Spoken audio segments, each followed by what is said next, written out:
믿음의 사람들 시리즈 10번째 산전수전 다 겪은 엘리야입니다. 우리 같이 교독하시도록 하겠습니다. 길르앗에 우거하는 자 중에 디셉 사람 엘리야가 아합에게 말하되 내가 섬기는 이스라엘 하나님 여호와께서 살아계심을 두고 맹세하노니 내 말이 없으면 수년 동안 비도 이슬도 있지 아니하리라 하니라.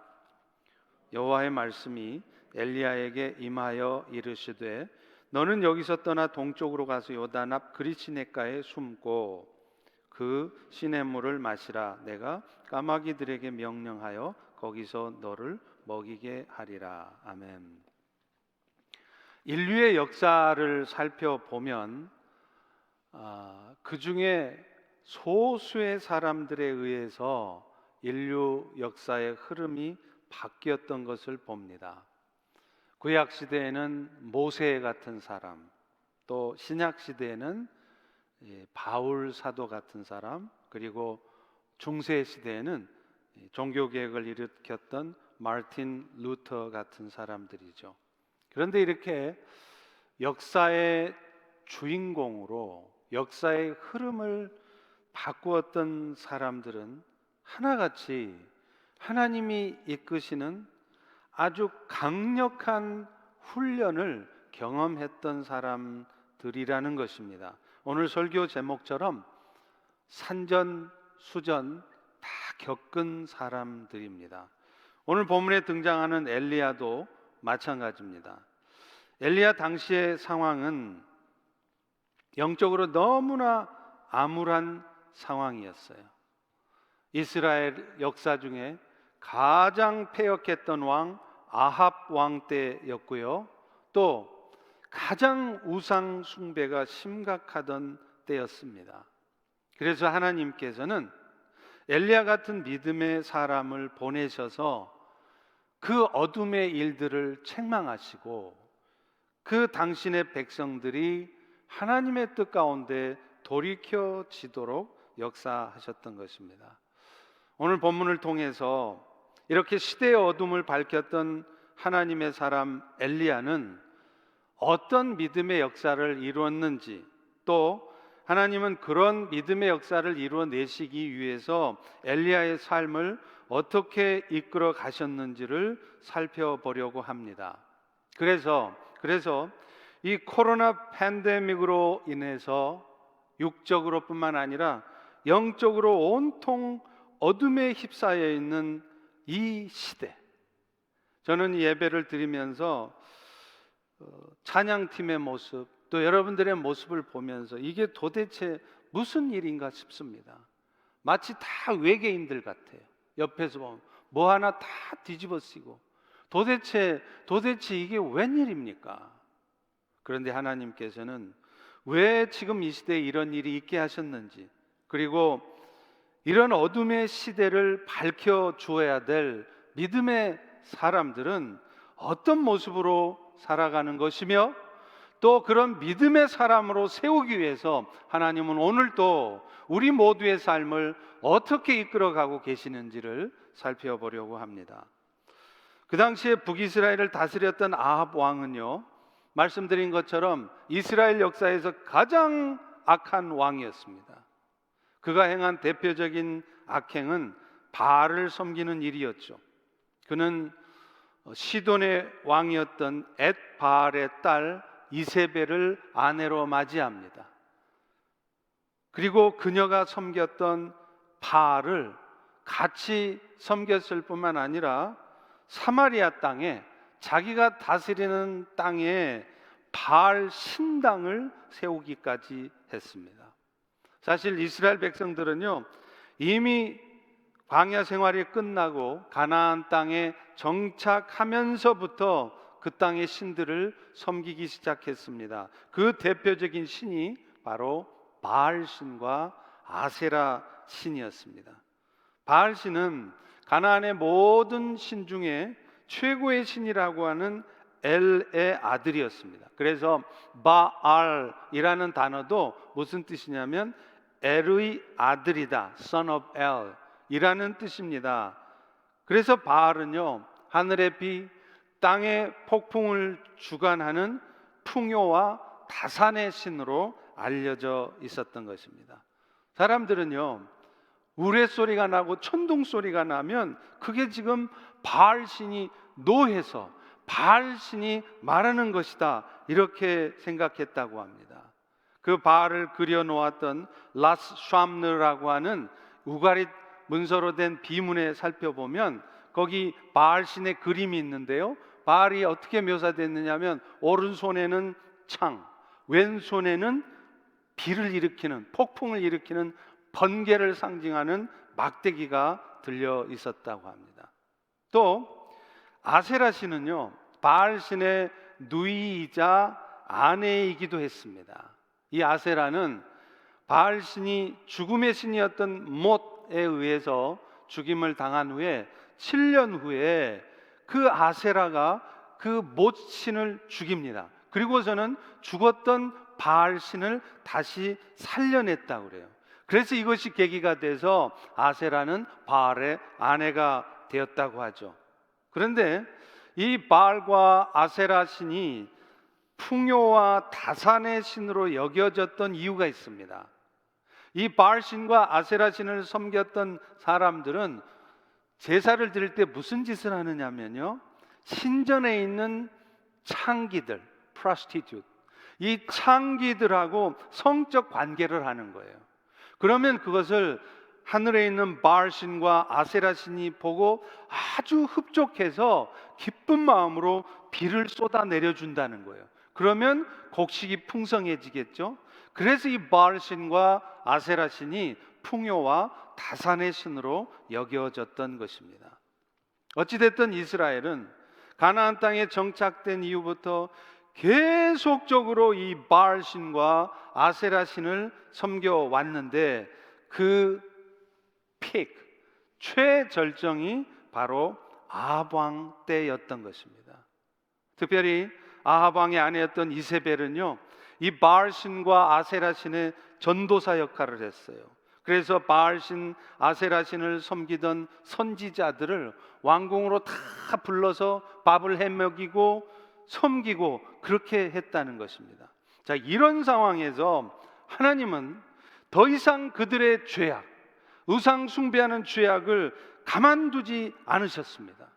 마치 이 세상이 점점 하나님을 떠나 영적으로 타락해 갈 때, 특별히 기독교 국가였던 미국이 점점 하나님을 멀리하고 영적으로 타락해 갈 때, 코로나 바이러스를 통하여서 이 땅에 하나님이 진노의 잔을 부으셨던 것처럼 하나님은 그 이스라엘 나라를 하나님의 사람 엘리야를 통해서 깨우치시는 거였습니다.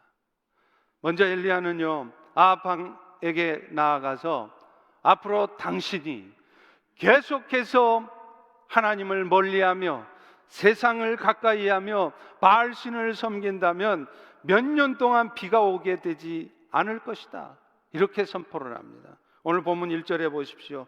길르앗에 요구하는 자 중에 디셉 사람 엘리야가 아합에게 말하되 내가 섬기는 이스라엘 하나님 여호와께서 말씀하는데 내 말이 없으면 앞으로 이스라엘 땅에는 수년 동안 비도 이슬도 없을 것이다, 이렇게 말한 거예요. 그런데 놀랍게 실제로 이 엘리야 선지자의 선포 후에 사마리아 땅에는 3년 넘게 기근이 왔습니다. 그러자 아합 왕은요, 이 사마리아 땅의 기근의 책임이 엘리야에게 있다고 생각했어요. 엘리야, 네가 이런 말을 해서 이 땅에 계속 가뭄이 있지 않느냐. 그러나 엘리야 선지자는 말합니다. 너희들이 지금 가뭄의 고통 가운데 있는 이유는 나 때문이 아니라 아합 왕과 이스라엘 백성들이 바알 신을 섬기며 하나님을 떠나 하나님을 멀리하며 살았기 때문이다. 결국 엘리야는요, 이 가뭄의 책임이 도대체 누군지 한번 알아보자. 그래서 엘리야는 바알 선지자들 450명 또 아세라 선지자 400명을 다 불러 모으라고 합니다. 그래서 바알 선지자들과 엘리야는요, 각각 제물을 제단 위에 올려놓고 어느 신이 불을 내려 재물을 태우는지를 봄으로 해서 진짜 신이 누군지 가려보자, 이렇게 했던 것입니다. 그때 바알 선지자들은요, 재물을 그 제단 위에 올려놓고 하루 종일 자신의 신들 바알을 부릅니다. 바알이여, 바알이여, 불을 내려 주소서. 그런데 불은 내려오지 않습니다. 나중에 그들은요, 자신들이 정한 규례대로 칼과 창으로 자신들의 몸을 긁습니다. 피를 흘려가면서까지 바알이여, 바알이여, 불을 내리셔서 바알 당신이 이 세상의 진짜 신인 것을 보여주십시오. 그러나 여전히 불은 내리지 않았습니다. 그때 엘리야 선지자는 하나님을 부릅니다. 그러자 그 순간 하늘에서 불이 내려와서 재물을 태워버리는 거예요. 그 광경을 처음부터 계속 보고 있던 이스라엘 백성들은 그제서야 외칩니다. 여호와 그가 하나님이시라, 그가 하나님이시라. 그리고 결국 그 영적 대결에서 패배했던 바알 선지자들은 기손 신에 끌려가서 모두가 다 죽임을 당하는 것이었습니다. 그런데 여러분, 엘리야가 이런 엄청난 일을 감당해 갈 수 있었던 것은 그가 정말로 믿음의 사람이었기에 가능했던 일이라는 것입니다. 엘리야가 바알 선지자들과 영적 대결을 할 때 그가 하나님께 한 기도를 보면 그가 어떤 믿음의 사람이었는가를 알 수 있습니다. 열왕기상 18장 36절입니다. 주여, 주께서 이스라엘 중에 하나님이신 것과 내가 주의 종인 것과 내가 주의 말씀대로 행할 때 이 모든 역사를 이루시는 분이 하나님이신 것을 알게 해 주시옵소서. 무슨 말입니까? 여호와 하나님, 당신은 친정한 하나님이신 것을 내가 믿습니다. 그래서 하나님이시여, 지금 이 순간 내가 당신을 따르는 주의 종인 것을, 또 내가 주님의 말씀대로 주님의 뜻대로 행할 때 주께서는 이 모든 일 가운데 하나님이신 것을 보여주십시오, 이렇게 구하는 것입니다. 사실 엘리야는요, 이 영적 대결에서 바알 선지자들이 그랬던 것처럼 자기가 죽임을 당할 수 있어요. 만약에 기도한 대로 불이 안 떨어지면 엘리야는 그 즉시 죽임을 당하는 것입니다. 그러나 엘리야는 그런 죽음이 두렵지 않았습니다. 왜요? 확신했기 때문입니다. 주께서 보내신 길로 가는 자들에게 하나님은 당신이 진정 하나님 되심을 스스로 보이실 것을 믿어 의심치 않았기 때문인 것입니다.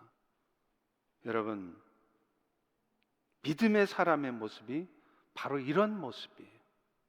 사탄이 버려놓은 일들 앞에서 그저 염려나 하고 두려워 떠는 것이 아니라 심지어는 죽음조차 두려워하지 않으면서 결국에는 우리 하나님께서 최종적인 승리를 거둔 것을 굳게 믿고 나아가는 것, 이것이 진짜 믿음이라는 거예요. 그리고 이런 믿음의 사람들의 역사를 통해 하나님은 당신의 뜻을 이루어 가시는 것입니다.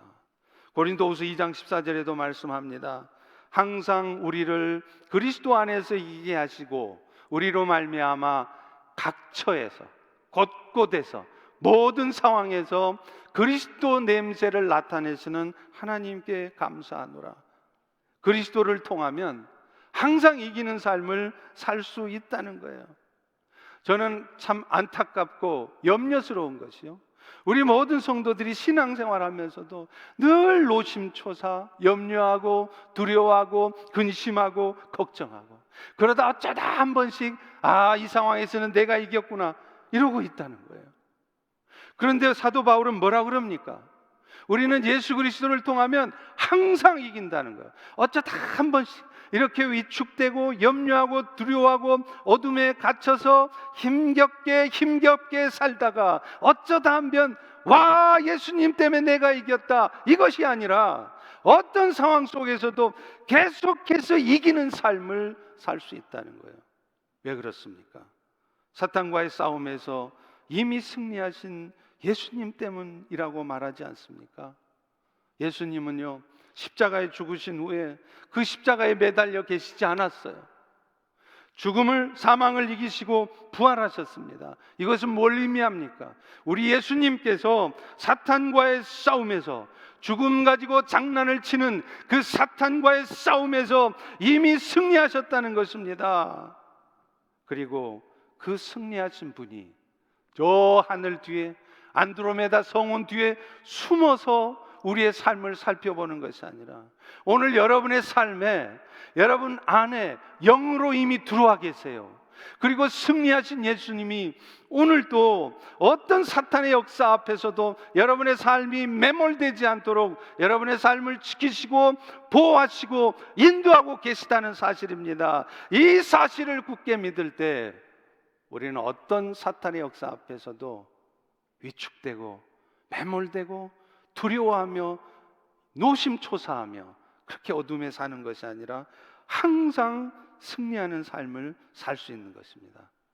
그리고 더 중요한 것은 그 승리하신 예수 그리스도의 이름의 역사로 지금 이 순간에도 우리의 마음을 어둡게 하고 두렵게 하고 여러분의 삶을 고통스럽게 하는 모든 종류의 악한 영들의 역사를 떠나가게 하신다는 거예요. 그러므로 우리는 이 믿음을 가지고 여러분의 삶이 고통스럽고 힘들 때마다 그저 그 어둠의 힘든 상황 가운데 매몰되는 것이 아니라 나사렛 예수 그리스도의 이름으로 외치십시오. 이미 승리하신 예수님의 이름으로 여러분의 삶이 그 어둠과 고통으로부터 풀려나기를 선포하십시오. 그럴 때 마치 오늘 엘리야 선지자가 하나님께서 역사하실 것을 굳게 믿고 바알 선지자들에게 감히 850대 1의 영적 대결을 선포할 때 하늘에서 불이 내려와서 하나님 되심을 하나님이 증거하셨던 것처럼 오늘 여러분의 인생 가운데에도 하나님의 살아 역사하심이 증거될 줄로 믿습니다.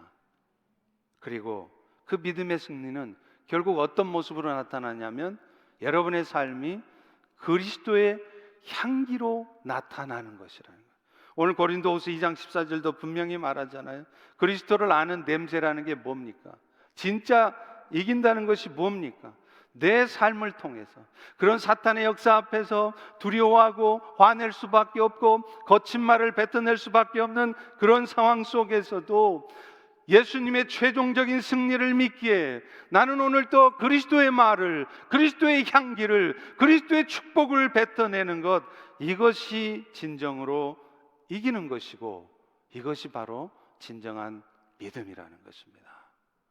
오늘 우리 펠로우십의 모든 성도님들이 이 믿음을 가지고 이 코로나 팬데믹 상황에 매몰되고 두려워하고 어둠에 사는 것이 아니라 승리하는 삶을 살 수 있기를 우리 주 예수 그리스도의 이름으로 믿습니다. 그런데요, 엘리야 선지자가 이런 승리를 얻을 수 있었던 것은 결코 하루아침에 이루어진 것이 아니었다는 거예요. 그 역시 하나님 앞에 철저한 훈련을 받는 과정이 있었습니다. 오늘 여러분의 인생도 마찬가지입니다. 하루아침에 이런 엘리야 같은 믿음이 생기는 거 아니에요. 그래서 하나님이 하신 일이 뭐냐? 가장 먼저는 어떤 상황에서도 철저히 하나님만 바라보는 훈련을 하게 하시는 거예요. 하나님이 이것을 위해서 엘리야에게 갑자기 그리시네가로 가라 그러시는 거예요. 오늘 보면 3절 4절에 보십시오. 너는 여기서 떠나 동쪽으로 가서 요단 앞 그리시네가에 숨고 그 시냇물을 마시라. 내가 까마귀들에게 명령해서 거기서 너를 먹이게 하리라.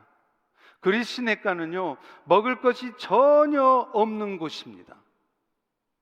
하나님께서 가끔 여러분의 인생도 갑자기 아무것도 먹을 수 없는 상황으로 여러분을 몰아넣으시죠. 갑자기 직장에서 해고되기도 하시죠. 갑자기 그렇게 잘 되던 비즈니스가 안 되기도 하시죠. 그게 다 하나님이 뜻 가운데 하시는 일 중에 하나라는 거예요. 하나님은 엘리야를 그리시네가로 보내셨지만 그를 결코 굶게 하지 않으셨습니다.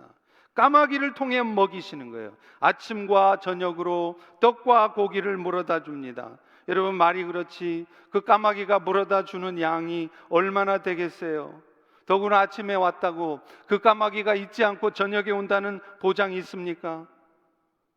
왜 하나님은 이렇게 하셨을까요?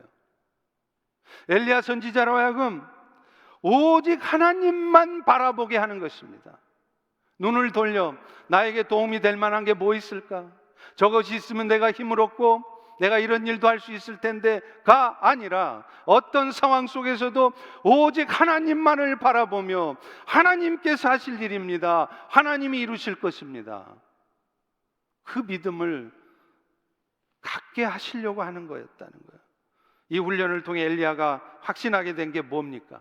그리시네가처럼 아무것도 먹을 수 없는 상황에 처한다 할지라도 하나님은 당신의 백성들이 모든 삶 속에서 그 고통 가운데 있지 않도록 그들의 삶을 책임지신다는 것을, 그들을 먹이신다는 것을 경험하게 하시려는 거예요.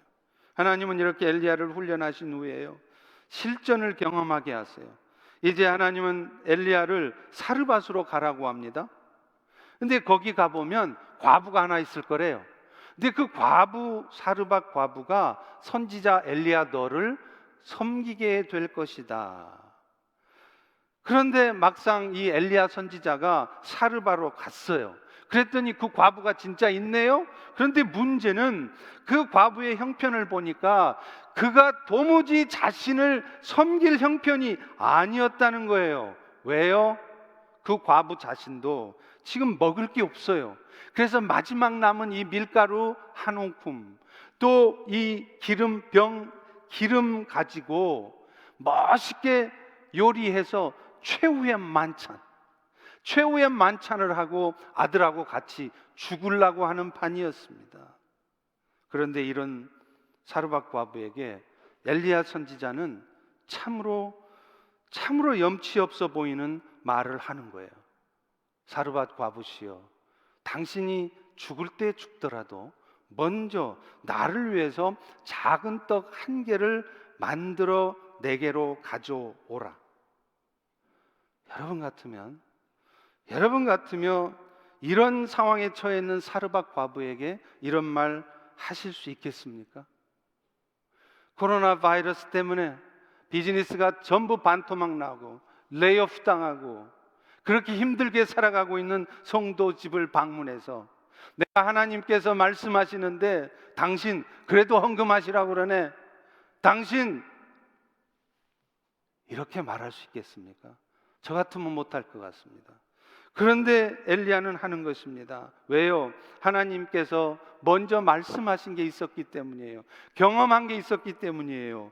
열왕기상 17장 14절에 보십시오. 여호와의 말씀이 나 여호와가 비를 지면에 내리는 날까지, 그러니까 가뭄이 풀려질 때까지 사르밧 과부야, 너의 통에 가루, 병에 기름이 절대로 떨어지지 않을 것이다.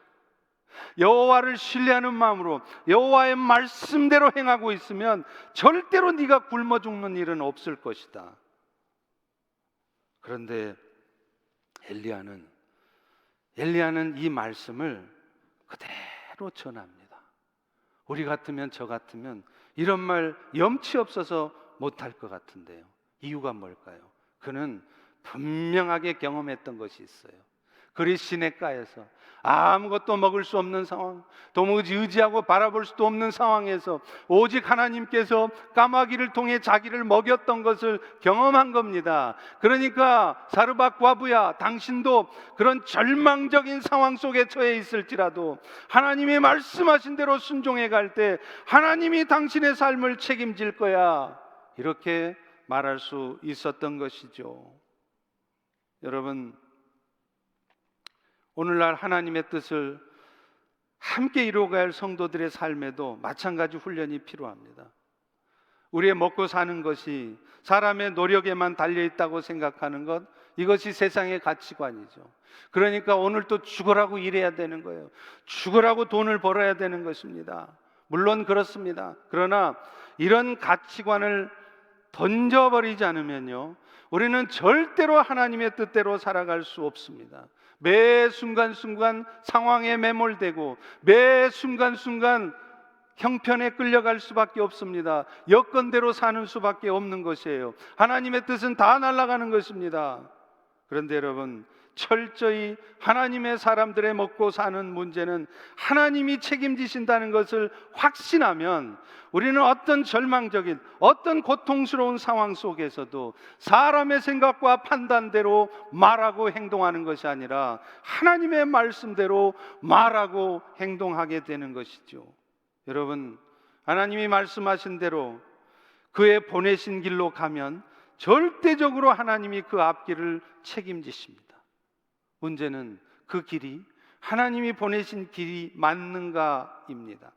하나님이 기뻐하시는 일인가입니다. 여러분은 그것만 따지면 됩니다. 현재 상황이 어떤 형편인가 그다지 중요하지 않습니다. 그 일을 할 만한 사람들이 좀 있는가 그것도 중요하지 않습니다. 여러분, 오늘 본문 이야기해 보세요. 엘리야도 그런 믿음을 가지고 담대하게 바알 선지자들을 향해 선포하니까 하나님이 역사하셨죠. 그 하나님이 역사하신 것을 보고 이스라엘 백성들이 어떻게 변합니까? 그들도 어제까지 바알을 섬겼던 사람들이에요. 그런데 하나님의 역사들을 자신의 눈으로 확인한 다음에 그들은 바뀝니다. 그 바알 선지자들이 도망가지 못하도록 이스라엘 백성들이 잡아놨다는 거예요. 그래서 엘리야 선지자가 그 바알 선지자들을 모조리 죽일 수 있었던 것입니다. 무엇을 말합니까? 여러분들이 믿음의 깃발을 들고 나아가면 하나님은요, 필요한 사람들, 심지어는 필요한 것들 주께서 챙겨주신다는 거예요. 그런데 나중에 또 한 번 엉뚱한 일이 벌어지죠. 그 사르밧 과부의 아들이 갑자기 어느 날 병들어서 죽어버려요. 그러자 어제까지만 해도요, 그 사르밧 과부는 엘리야에게 정말 고마워했어요. 선지자님, 당신 때문에 우리 집안이 살게 되었습니다. 굶어 죽게 생겼을 판인데 당신이 우리 집에 오셔서 우리가 이렇게 죽지 않고 잘 살고 있었습니다. 그런데요, 자기 아들이 죽자 태도가 돌변하는 거예요. 열왕기상 17장 18절입니다. 당신이 나와 더불어 무슨 상관이 있기로 내 죄를 생각나게 하시고 내 아들을 죽게 하려고 내게 오셨습니까? 여러분, 지금 사르밧 과부 아들이 죽은 게 엘리야 선지자 때문입니까? 엘리야 선지자가 그 사르밧 과부 집에 와서 아들이 죽었나요? 사르밧 과부는 어제까지만 해도 당신이 우리 집에 온 것은 놀라운 하나님의 은혜의 역사였습니다. 감사했습니다. 이랬던 그가 오늘 하루아침에 당신의 생각과 다른 일이 벌어지니 엘리야를 원수 취급을 하는 거예요. 그런데 여러분, 이게 사람입니다. 제가 중국에서 처음 사역할 때요, 사역하던 제가 오히려 더 은혜를 받았어요. 왜요? 세상에 제가 뭐라고, 제가 가르치고 선포하는 말씀이 뭐 얼마나 대단한 거라고 그 말씀을 듣겠다고 이틀씩 3일씩 걸려서 오는 거예요. 시골 깊은 마을에 있는 사람은 몇 시간을 걸어 내려와야 합니다. 그래서 버스 타고 기차 타고 그야말로 이틀씩 걸려서 3일씩 걸려서 그렇게 은혜를 사모하는 마음으로 와서 말씀을 듣는 거예요. 그러니 전들 그들의 모습을 보며 감동받지 않겠습니까? 그 은혜 받는 모습에 제 몸을 돌보지 않고 섬겼어요. 그러다 제가 잠깐 한국에 들릴 일이 있어서 저를 파송한 교회 방문을 했죠. 그때 그 당시 담임 목사님과 대화를 하면서 제가 받은 그 감동과 은혜가 있어서 막 우리 중국 형제들을 자랑했습니다. 목사님, 중국 형제들이 얼마나 주님을 사모하는지 아세요?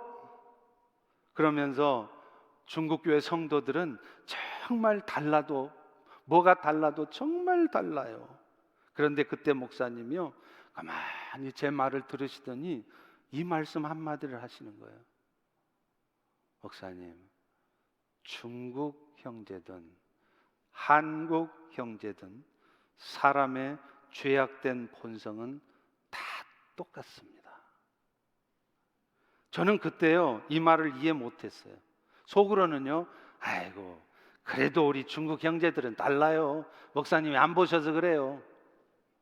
그런데요, 그러고 얼마 안 있어서 제가 다시 중국에 들어갔을 때 하나님은 여지없이 저에게 경험을 통해 깨닫게 하시는 게 있었어요.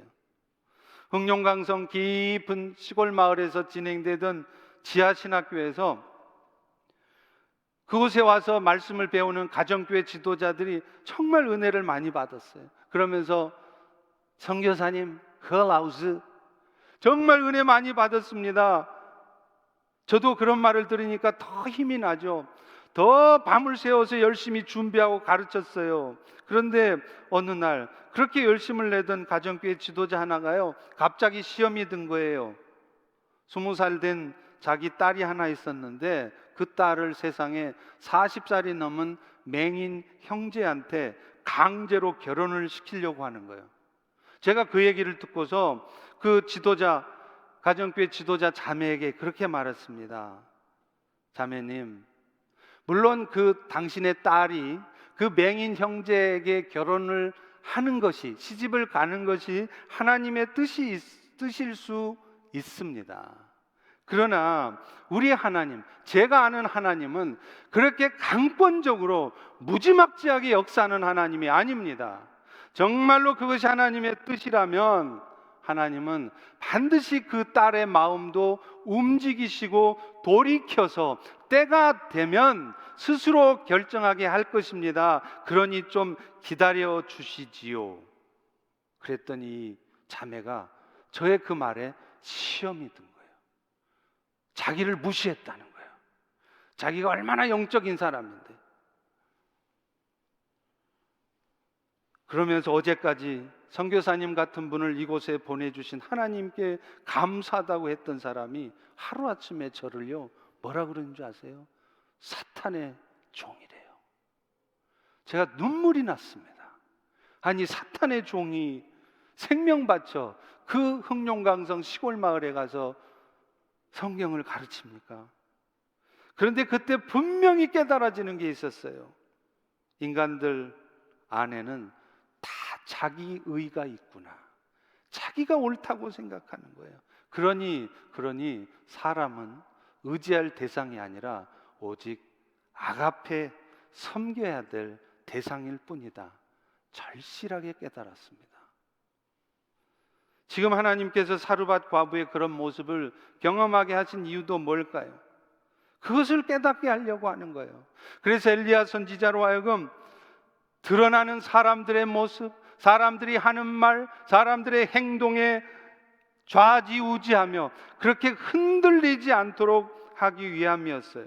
여러분, 실제로 하나님의 뜻대로 살아가다 보면요, 별의별 소리를 다 듣게 됩니다. 그런데 여러분이 만약 그런 얘기를 조금 들었다고, 마음 상하는 소리를 좀 들었다고, 사명이고 뭐고 교회고 뭐고 하나님의 뜻이고 뭐고 다 던져버린다면 여러분이 어떻게 하나님의 뜻을 이루며 살아갈 수 있겠습니까?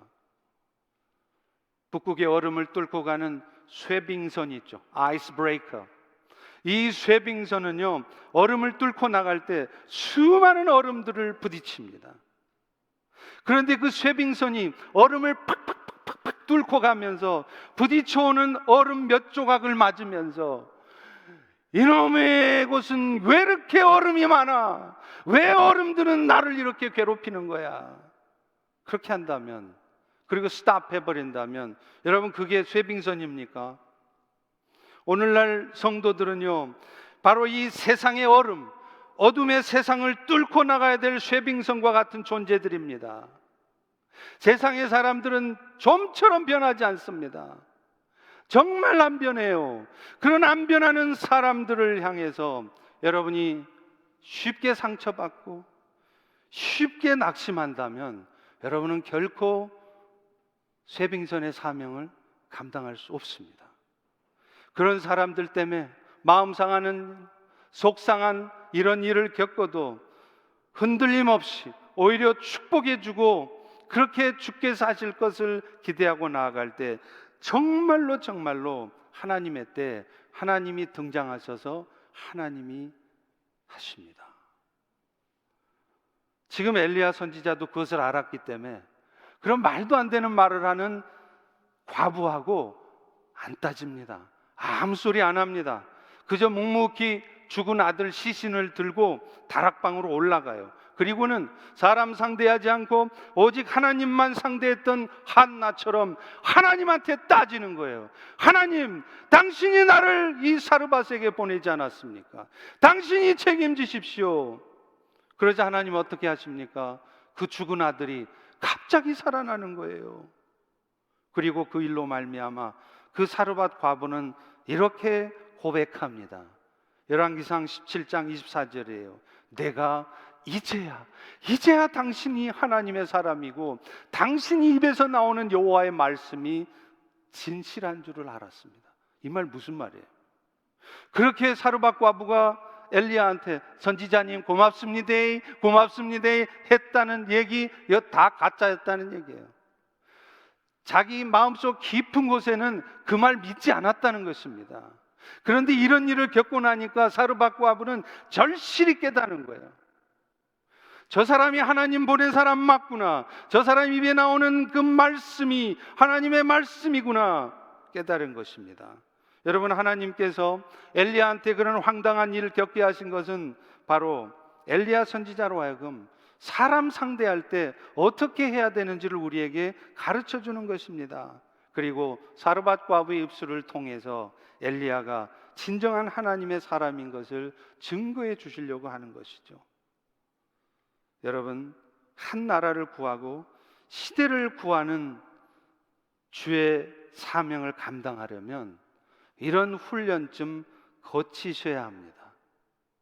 여러분의 삶이 예수 믿었더니 그저 다 잘되고 원하는 대로 다 순탄하게 되고 절대로 그런 삶의 과정을 통해서 여러분은 절대로 믿음의 사람으로 세워지지 않습니다.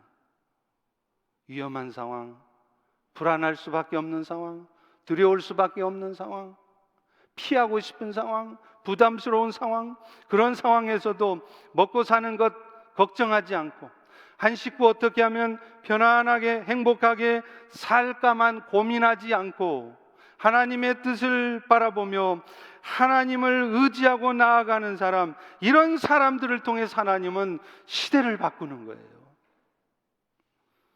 하나님이 다 책임져 주실 줄로 믿기에 집 문제든지 자식 문제든지 건강 문제든지 사도 바울이 말한 것처럼 그야말로 살든지 죽든지 망하든지 흥하든지 저는 하나님께 다 맡기고 나갑니다. 그런 사람들이 시대를 바꿉니다. 공동체를 바꿉니다. 사람을 변화시킵니다. 오늘 여러분은 어떠십니까?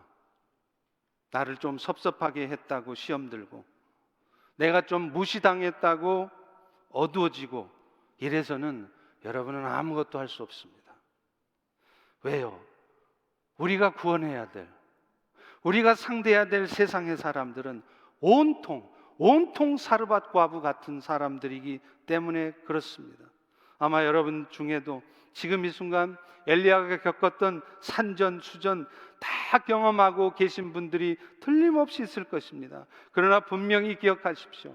엘리야처럼 세상을 상대하는 영적 대결을 위해서는 이 모든 일들이 주께서 나에게 감당하라고 주신 것임을 믿고 받아들이는 것입니다. 그러나 그 과정 속에서도 참 많이 힘들지만 성령 하나님의 도우심을 간절히 구하면서 이런 과정을 통해 하나님이 주실 놀라운 은혜, 하나님의 크신 역사를 기대하며 감사하며 그 어려움을 돌파하는 사람이어야 한다는 것입니다. 그런데 마지막 또 하나의 반전이 있어요. 그 엄청난 승리를 거두었던 엘리야가요, 세상에 이세벨의 말 한마디에 나가 떨어지는 거예요. 사실 저도 종종 그런 적이 있어요. 저도 강단에서 이렇게 막 힘있게 말씀을 선포하잖아요. 그러면 여러분 보시기에도 와, 목사님은 진짜 믿음의 사람인가 보다. 저 역시 실제로 그렇게 믿음의 삶을 살 때도 있습니다. 그런데요, 그러던 저여도 누군가가 지나가면서 던진 말 한마디 때문에 밤새도록 마음을 끓이고 고민하는 거예요. 지나가는 사람이 그냥 슬쩍 던진 말 때문에 내가 정말 그렇게 악한 자인가? 내가 정말 그런가 하여 밤새 풀이 죽어 고민합니다. 지금 엘리야도 그런다는 거예요. 아합 왕이 엘리야한테 보고를 합니다. 이세벨에게 보고를 합니다. 엘리야라고 하는 놈이 와서 당신이 그렇게 사랑하고 챙기던 바알 선지자, 아세라 선지자 850명을 다 죽였어. 그러자 이세벨은요, 사람을 보내어서 엘리야에게 협박을 해요. 열왕기상 19장 2절입니다. 내가 내일 이맘때에 반드시 너의 생명을 저 사람들 중 한 사람의 생명 같게 하리라. 그런데 여러분, 이 말을 들은 엘리야가 어떻게 하는 줄 아세요? 정말 놀라운 반응이에요. 바로 다음 절입니다. 열왕기상 19장 3절 4절이에요. 그가 이 말을 듣고 일어나 자기의 생명을 위하여 도망하여 유다에 속한 브엘세바에 이르러 광야로 들어가 하루길쯤 가서 한 로뎀나무 아래에 앉아.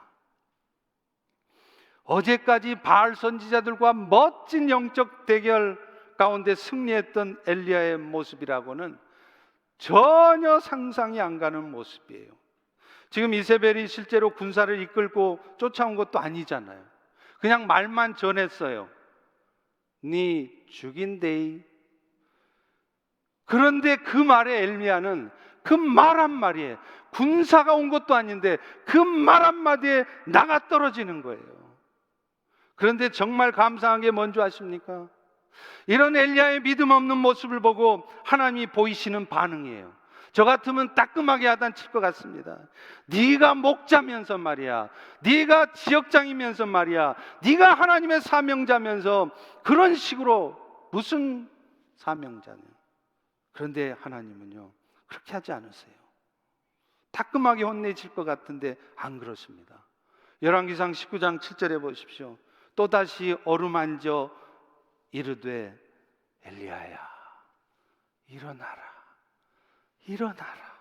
네가 갈 길을 다 가지 못할까 하노라. 구운 떡 물 한 병을 줍니다. 그것도 2번씩이나. 저는 엘리야에 대한 말씀 중에 제일 은혜 받은 장면이 이 장면이에요. 아하, 엘리야 같은 대단한 선지자도 지나가는 사람 말 한마디에 저렇게 낙심하고 의기소침해질 수 있구나. 그런데 더 대단한 것은 하나님께서 그런 엘리야를 야단 한 번 안 치시고 오히려 떡과 물을 주면서 인커리지하고 원기를 회복할 수 있도록 하셨다는 거예요. 2번씩이나. 여러분, 우리도 실수할 때 있습니다. 저도 실수할 수 있습니다. 여러분도 완벽하지 않습니다.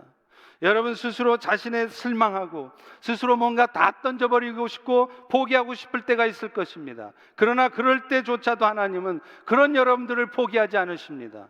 그런 여러분의 연약함과 부족함을 보면서 무조건 야단만 치지 않으십니다. 오히려 떡과 물을 주며 격려하시는 하나님이십니다. 그런데 그렇게 하시는 궁극적인 이유가 뭡니까? 네가 갈 길을 다 가지 못할까 하노라. 다시 일어서라는 거예요. 내가 너를 기다려 주겠다는 거예요. 여러분, 이것이 하나님이 하시는 일입니다. 로뎀나무 아래 원기를 회복한 후 엘리야는 40일 주야를 걸어서 호렙산으로 갑니다. 그곳에서 하나님의 사명을 받아요. 하사엘에게 기름 부어 아람 왕 세우고 예후에게 기름 부어 북이스라엘 왕 되게 하고 엘리사에게 기름 부어 엘리다 대신 선지사가 되게 하라. 사랑하는 성도 여러분, 말씀을 맺겠습니다. 하나님은요, 여러분에게 사명을 뭔가 맡기실 때 무작정 밀어붙이지 않으십니다. 그리고 아무에게나 그 사명을 주시지도 않습니다. 엘리야가 겪었던 산전수전 다 겪은 그런 삶의 훈련을 통해서 하나님은 마침내 여러분을 부르시는 겁니다. 그러나 두려워 마십시오. 낙심하지 마십시오. 하나님은 여러분의 연약함을, 부족함을 이미 다 알고 계세요. 그래서 쓰러져 있는 여러분들에게 야단만 치는 것이 아니라 정말로 필요한 때 필요한 것들을 여러분에게 공급하실 것입니다. 그래서 여러분들을 다시 일으켜 세우실 것입니다. 그 하나님께서 오늘도 여러분의 삶을 한치의 오차도 없이 이끌어 가심을 믿고 다시 한번 어둠에서 일어나시는 우리 모두가 될 수 있기를 축원합니다. 기도하겠습니다. 하나님, 오늘 또 주의 말씀을 통하여 귀한 생명의 말씀을 허락하시니 감사합니다.